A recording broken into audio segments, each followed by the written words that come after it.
Sam, thank you. A 19 health alert involving your kids and your own health. A group of local and national leaders demanding Cleveland City leaders put policies in place to help with lead poisoning, child deaths, and sodium intake. But they say even with research, City Council isn't moving in what they consider the right direction. Now at 3, Aria Janelle getting both sides of this story. Everything boils down to the fact that these advocacy groups believe that City Council is not putting action behind their words.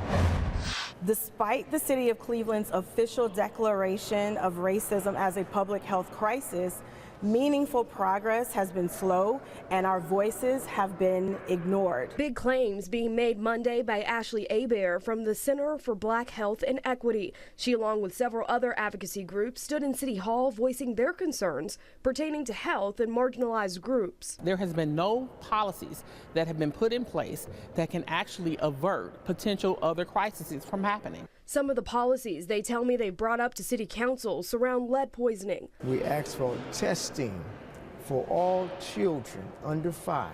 I spoke with Cleveland City Council President Blaine Griffin about this policy request, and he says it's something he's looking into. I'm huge on testing for children with lead.